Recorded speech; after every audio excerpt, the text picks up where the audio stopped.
¿Qué tal? Soy Eduardo Núñez y Juan Alzate. Pues bienvenidos a esta primera emisión entre músicos y jazz, una nueva propuesta de programa donde estaremos platicando y teniendo invitados especialistas en jazz, hablando de grandes músicos, interpretando sus obras, para que ustedes puedan disfrutar de este maravilloso mundo que es el jazz. ¿Cómo ves, mi estimado máster? Maravilloso. Un programa como este ya era necesario, sobre todo una conversación entre músicos para que quien nos escucha y nos ve pues pueda entender qué es lo que hay dentro del proceso creativo en cuanto al jazz en particular. Sí, y sobre todo que también estaremos explicando un poco sobre la improvisación, qué estaremos haciendo cuando interpretemos obras, para ir introduciendo un poco a todos nuestros, ahora sí que nos ven, un poco de cómo se hace el jazz, ¿no? Cómo se teje las armonías, cómo vamos improvisando con lo que es las escalas. ¿Cómo ves? Bueno, escalas, la armonía, la reinterpretación y sobre todo algo muy interesante, que lo que ustedes vayan a apreciar en este programa va a ser único musicalmente hablando, porque vamos a estar improvisando, vamos a estar recreando, y aunque lo volvamos a hacer en un nuevo programa, ya no va a sonar igual, que es una de las magias que tiene el jazz de una manera muy, muy importante. Sí, claro, o sea, el jazz tiene toda esta diversidad de gama de poder experimentar, lo que siempre hemos dicho, que esto es lo que es el jazz. El jazz, cada vez que tocamos un tema, pues no siempre lo hacemos igual, porque en el momento van surgiendo otras nuevas ideas. Y el día de hoy, mi estimado máster, vamos a hablar de uno de los grandes íconos del jazz que realmente hizo la diferencia, después de grandes saxofonistas, que también en su momento hablaremos de ellos, de Lester Young, de Charlie Parker, y nos referimos a John Coltrane, que tú siempre has mencionado que has querido ser uno de sus discípulos, ¿no? Ahora, yo siempre digo que para mí Coltrane es Dios y yo quiero ser uno de sus profetas. Entonces es muy interesante porque en Coltrane se condensó, digamos, todo el desarrollo musical a través del jazz, pero también condensó y de alguna manera aplicó mucho de la música que existía contemporánea en el sentido académico de la palabra en el contexto jazzístico. Entonces, la juntura de todo eso, además de que fue una persona que también incluyó música de otras culturas, como música de la India, música árabe, obviamente lo africano, y además con el saxofón desarrolló un nivel técnico que hasta la fecha todo lo que uno toca en el saxofón ya Coltrane lo hizo y Coltrane lo desarrolló, así que es súper importante la aportación que ha hecho Coltrane al jazz. Claro, y como sucede en toda la vida, ¿no? John Coltrane hizo cosas que cambió el panorama, y más bien el lenguaje, nosotros le llamamos, ¿no? Lo que es el lenguaje musical, y que siempre va a haber una situación muy interesante donde cuando tuve la oportunidad de estar tocando esta nueva forma de interpretar el jazz, con esta experimentación con escalas, de ampliar los sonidos, de crear ciertas disonancias, hubo también quien admiraba esa forma de cómo lo hacía, y como también tenían sus detractores, ¿no? De que no estaban de acuerdo la gente que escuchaba la forma de cómo lo hacía, pero siempre pasa en los momentos de la vida, ¿no? Así es. Bueno, parte de los detractores también era por el sonido. Él se desarrolló en los años 50, finales de los 50 y principios de los 60, y es una persona que, por cierto, él nació, si mal no recuerdo, en septiembre de 1926 y murió en julio de 1967. Entonces esto nos habla de un periodo musical que, aunque corto en cuanto a su carrera, lo que hizo y desarrolló en ese momento fue brutalmente impresionante. Y tuvo detractores porque su sonido era como muy rudo, muy fuerte, sin ambajes. En aquella época pues estaba muy de moda Stan Getz, o este tipo de saxofonistas que son un sonido más suave, más dulce, como el sonido que la gente relaciona con el saxofón, así medio sensual y sonido muy suave. Y en cambio Coltrane se fue con todo lo contrario, casi parecía que le estaba pegando a uno en la cara con su sonido. Bueno, siempre hay en la vida hay que evolucionar, ¿no? Porque lo mismo pasó con Stravinsky, ¿no? Que hizo toda esa ruptura, quien tuvo sus adeptos, entre ellos que estaba Picasso y quienes en el otro público que venía y defendía la música del impresionismo, ¿no? Y entonces siempre en la vida sucede este tipo de situaciones donde aquel que experimenta y hace algo novedoso, hay quien lo va a captar de una manera agradable y a quien no le va a gustar, ¿no? Sí, además también él era parte del fenómeno de su tiempo, ¿no? Entonces recordemos que en los 60, a principios de los 60, mediados, estaba el movimiento de la lucha de los derechos civiles de la población afroamericana en Estados Unidos. Entonces, este movimiento, obviamente los jazzistas lo tomaron y Coltrane fue uno de los músicos que más estuvieron pendientes de ese movimiento y lo reflejó en su música. Sí, y la prueba es que en este momento vamos a hacer un poco de lo que es la música de Coltrane para que podamos explicar un poco más para que ir introduciendo a todo nuestro teleauditorio sobre este importante autor, ¿no? Que dejó un legado muy interesante. Claro que sí, y uno de los fundamentos básicos del jazz y de la manera en que Coltrane lo hizo es con el blues.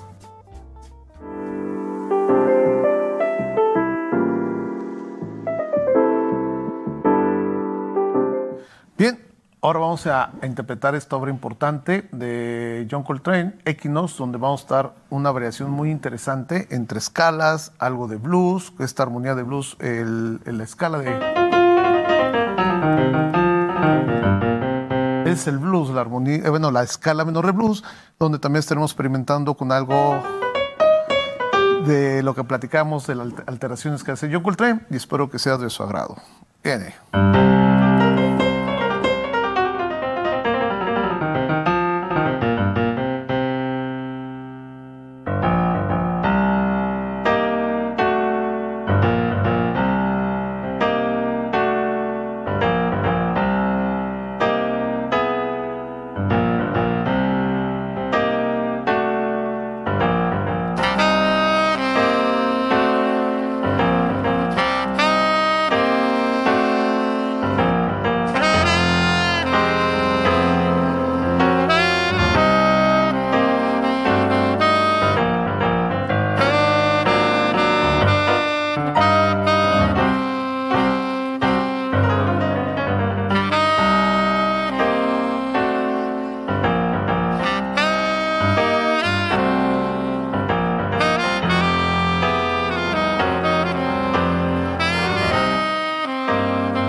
Pues acaban de escuchar esta obra tan importante, Master Equinox. Así es. Sí, que es una de las obras más tocadas e interpretadas de John Coltrane, ¿no? Así es un blues menor, el cual quien puso de moda los blues menor en el mundo del jazz fue Dizzy Gillespie. Sí. Sin embargo, en esto que acabamos de tocar, es en una tonalidad menor en do, pero la versión original de Coltrane, si bien recuerdas, doctor, fue hecha en do sostenido menor.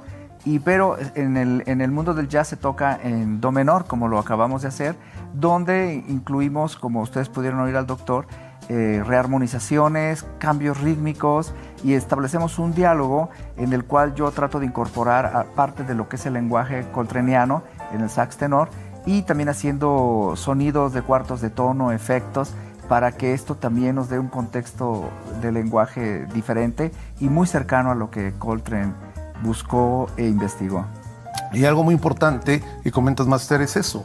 O sea, el blues tiene una característica muy importante en donde dentro del blues están bien definidas las escalas, sobre todo mayores y menores, y el bluesista siempre va a ir improvisando con la escala de blues. Cuando alguien toca blues, ya sea con la escala menor o con la escala mayor. En esta ocasión yo estuve utilizando mucho la escala menor para que se sintiera esta parte del blues como es la esencia, y mientras el máster después de su improvisación estuvo haciendo lo que Coltrane empezó a manejar dentro de su diálogo, y después yo empecé a combinar otro tipo de escalas también para que viera este sonido jazzero y combinado con el blues. Máster, ¿qué es Además, lo que es? también, aparte de todo esto, es importante también hacer notar que cuando uno escucha decir la palabra blues, siempre se refiere como a lo tradicional, casi pegado a lo que es el rock and roll, ¿no? Sí. En el mundo del jazz es diferente el contexto y concepto del blues, sobre todo a partir de Coltrane y de Dizzy Gillespie, pero de Coltrane en especial. Como la estructura de los acordes de blues da para muchísimas cosas, es una estructura que permite casi prácticamente cualquier nota. Aquí el detalle es darle un contexto nuevo, diferente, y Coltrane fue el primer jazzista que hizo un blues como el tema de Blue Train, que ustedes lo pueden escuchar en su famoso disco Blue Train, y él es el primer jazzista que improvisa sin mencionar realmente el lenguaje bluesero, sino lo hace a través de un lenguaje jazzístico contemporáneo, y eso pues abrió una posibilidad enormísima como la que tratamos de hacer con el doctor en esta ocasión. Y recordando, ¿te acuerdas de esa participación muy importante cuando él perteneció a la agrupación de Miles Davis, que grabaron este importante disco Kind Blue, ¿te acuerdas? Kind Blue, que hasta mismo Miles Davis dijo, caray, como que me voy un poco más al lenguaje, ¿no? Como va John Coltrane, porque realmente cambió mucho el panorama, cambió mucho el estilo, cambió mucho la forma, la arquitectura de ir improvisando, ¿no? Y que eso le hizo ser diferente, y que lamentablemente su vida pues fue muy corta, ¿no? Por este mundo. Así es, pero el legado que dejó es impresionante. De hecho, para mí en lo particular, los grandes jazzistas que han evolucionado el jazz es Louis Armstrong, que de alguna manera definió qué es el sonido de jazz. Luego Charlie Parker, que llevó a un lenguaje mucho más moderno. De hecho, para estudiar el jazz de manera moderna hay que empezar con Charlie Parker. Y el tercero fue John Coltrane, sin duda, que no nada más fue la cuestión modal, la cuestión de efectos y demás, sino también incluso se fue más allá con el free jazz. Entonces esto es como una etapa superior del mundo jazzístico en cuanto a la música. Sí, claro, y entonces aquí lo que nosotros queremos es que, aparte de que ustedes escuchen la música, se vayan un poco integrando más en el mundo y el por qué estos compositores quisieron hacer algo diferente, y sobre todo para que lo puedan entender, porque a veces dicen, bueno, ¿por qué está improvisando así el pianista? ¿Por qué el saxofonista? ¿Por qué el trompetista? Llámese cualquier instrumentista, pero es esto, para que ustedes entiendan un poco este contexto. Estamos en estos programas, vamos a estar dando un poco este tipo de introducción para que ustedes entiendan un poco más el lenguaje del jazz, un lenguaje que es fascinante, es un lenguaje que realmente tiene muchas formas de hablar y de decir, Máster. Definitivamente, como tú lo dices, es un lenguaje y como todo lenguaje tiene sus códigos, su vocabulario y su forma de expresarse y obviamente sus acentos. Claro, estamos llegando al final de esta primera parte de John Coltrane para que estén al pendientes de la próxima programa que vamos a estar retransmitiendo, donde estaremos tocando otra obra de John Coltrane, estaremos explicando qué otras posibilidades de improvisación estuvimos utilizando y para que nos puedan acompañar y podamos estar juntos nuevamente en este programa Entre Músicos y Jazz. Pues un gusto, esperemos que realmente les guste este programa y muchísimas gracias y de verdad conozcan como el interior de cómo se hace el jazz y cómo se hace este tipo de música. Muchas gracias, doctor. No, muchas gracias, Máster. Seguimos Entre Músicos y Jazz.